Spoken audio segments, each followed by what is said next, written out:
Deloitte Delights is back with you again. And today we are making a yummy meatball. Completely vegan, of course completely dairy free. That's what vegan is, right?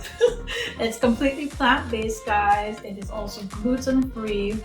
And today we're using a different type of egg mixture to bind our ingredients together. I'm so excited to share this recipe with you. Let's jump on it and have some fun.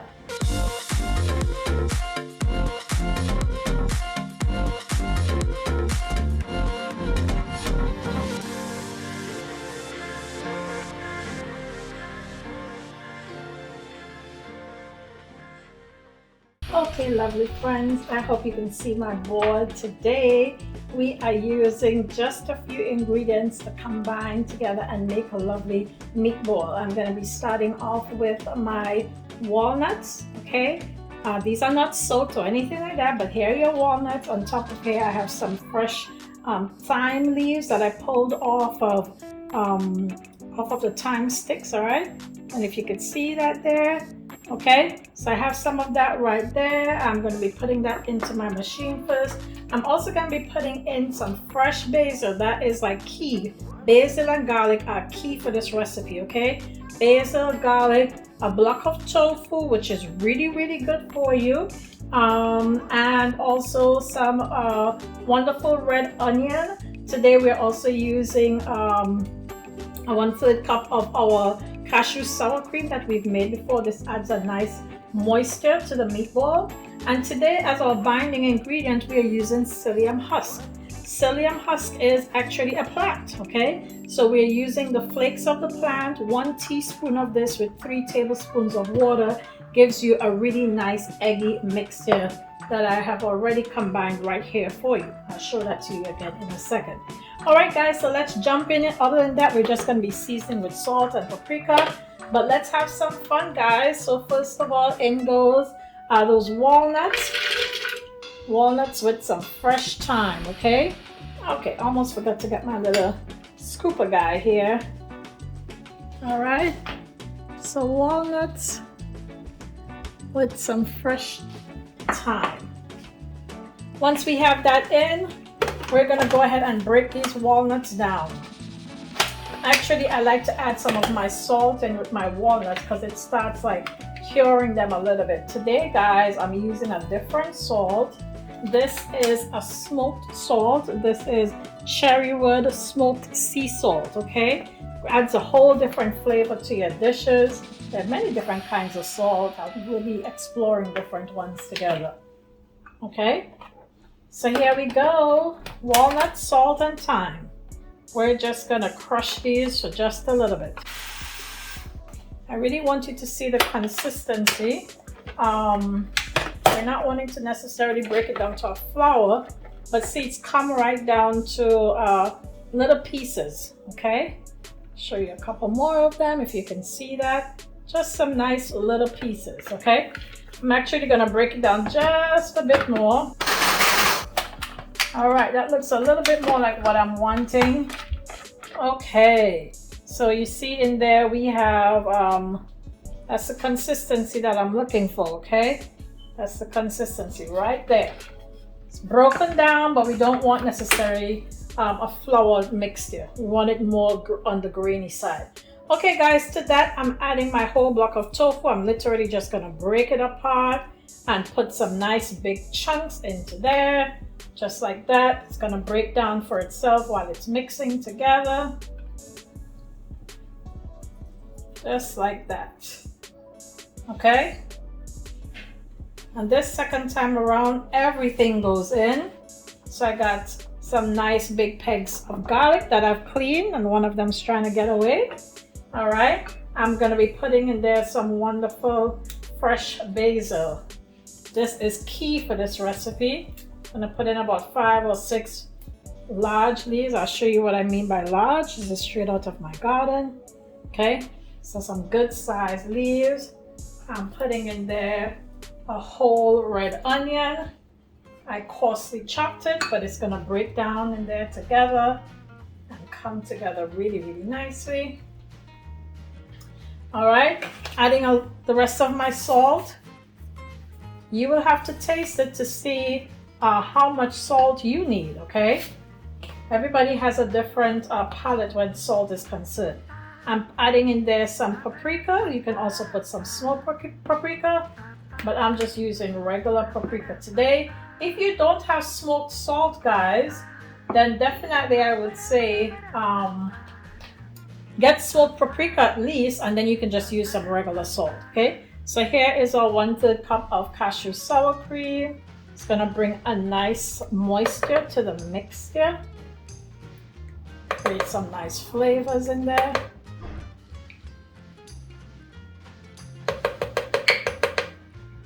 All right.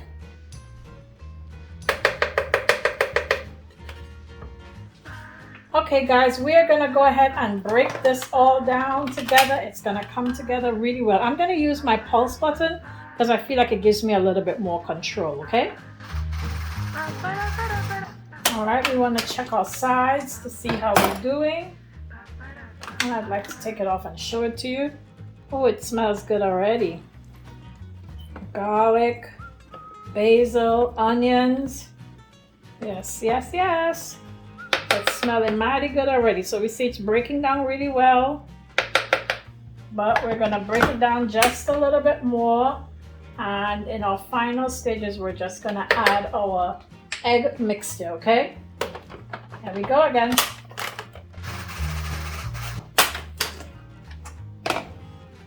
Really wonderful. As you can tell, it's already pulling together on its own, okay? It's already doing its own thing, guys. So we're just gonna put in our egg mixture at this point. You definitely want to check your mixture to make sure that you have enough salt, because once your eggs goes in, you don't want to over process it too much, okay? So make sure that you have enough salt content and everything like that. And here's our egg mixture, guys. As you can tell, it makes a really nice gooey mixture, okay? So this is 1 teaspoon of psyllium husk to 3 tablespoons of water. I've made 2 psyllium husk eggs in this little container right now, and I'm just gonna put it directly in, and we're gonna get back to binding. I hit my blend for just a little while. All right, guys, if you notice my mixture has pulled away from the sides, that is a very good sign for me. That means that my mixture is pretty much ready to go. Okay, so I'm going to be using my same 1/3 cup to pull it together and roll them out into my little meatballs. We're going to be doing that together next. Okay guys, so we've cleaned up our space a little bit, and now I'm ready to jump all the way in. Okay, I have my sprayed pan. I have a plate here with just some coconut oil. If you've been following me from before, you know that this is what I do to make sure that I get a nice little spoon mixture. So I'm using my 1/3 cup. Got a nice little mixture coming out of there. And I am gonna gently, I actually have a little bit too much. All right. I'm gonna gently pull this together to make a lovely meatball. It's very tender, but that's a good thing because we want it to be nice and moist on the inside. All right, just like that. Okay guys, I just wanted to see the finished product. I usually get 12, right? But today I guess I went a little bit bigger than usual, so I ended up with 11 of them, but that's fine, that's totally okay. You can make them just a little bit smaller and you'll get exactly 1 dozen. All right, so we're throwing these into the oven. I am gonna be putting it on 375 to get a nice good bake with a nice good crust. You can also fry these, but I am trying my best to stay away from extra oils. If you choose to fry them, that's totally up to you. You definitely need to make them a little bit smaller to make sure they cook all the way through. All right, guys, I'll see you in the next part of the video. Okay, my lovely friends, our meatballs are done. They're a little bit flatter than I expected this time, but that's okay. I think because I made them a little bit too big, but that's all right. I'm still gonna enjoy the flavor. I want to try it with you. So this is my tofu walnut meatball.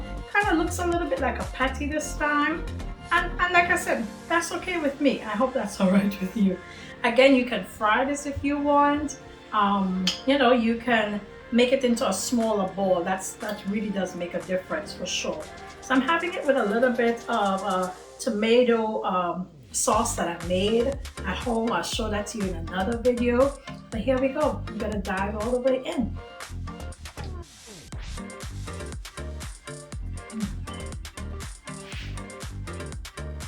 Your flavors are to die for. Very, very good. Very healthy for you. Very limited on the fat. It's very tender on the inside as well. This is really, really good. As you can see here, I have also packaged them so I can store them away. They're going to store in the refrigerator really well. They also freeze very well, and like I said, if you want to, you don't have to bake them, you can actually fry them. Really good stuff. I hope you try. Let us know. Make sure to like and subscribe subscribe to the channel. Make sure to like this video, and definitely we look forward to connecting with you again. Continue to be a vessel of peace. Bye now.